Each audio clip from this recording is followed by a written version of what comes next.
Sous la pluie froide d'un soir d'hiver, Élise, 27 ans, enceinte de 8 mois, était assise seule sur un banc. Abandonnée par l'homme qu'elle aimait, rejetée par sa propre famille, elle n'avait plus rien. Ses mains tremblaient. Ses yeux étaient vides. C'est à ce moment-là qu'une voiture de luxe s'arrêta devant elle. Un homme en costume en sortit. Adrien Morel, 38 ans, millionnaire, puissant, respecté. Un homme qui avait tout, sauf l'amour. « Vous allez bien ?» Elle ne répondit pas. Mais il vit quelque chose dans son regard, une douleur qu'il connaissait trop bien. Adrien lui proposa de l'aider. Elle refusa d'abord, par fierté, puis une contraction la força à accepter. Il l'emmena à l'hôpital. Ce soir-là, tout changea. Les jours passèrent.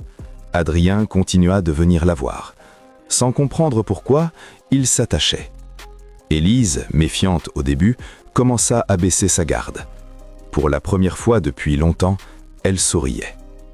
Mais le monde d'Adrien n'acceptait pas Élise.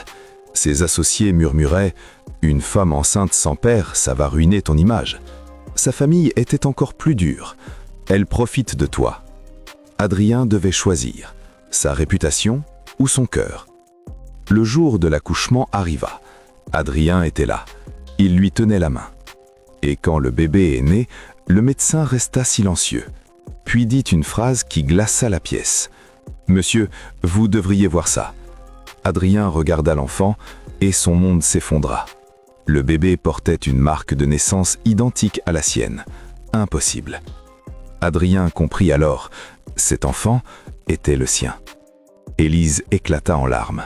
« Je voulais te le dire, mais tu m'aurais jamais cru. » Des mois auparavant, une nuit qu'Adrien avait oubliée, une rencontre, un moment, puis plus rien. Mais pour Élise, c'était toute sa vie. Face à la vérité, Adrien devait choisir, fuir ou assumer. Il regarda l'enfant, puis Élise, et dit doucement « Cette fois, je ne partirai pas. » Morale. Parfois, la vie te donne ce que tu fuis le plus pour te montrer ce qui compte vraiment. Si cette histoire vous a touché, prenez un instant pour l'aimer. Abonnez-vous pour ne pas manquer les prochaines histoires inspirantes et surtout, partagez-la autour de vous. Une belle histoire mérite toujours d'être transmise.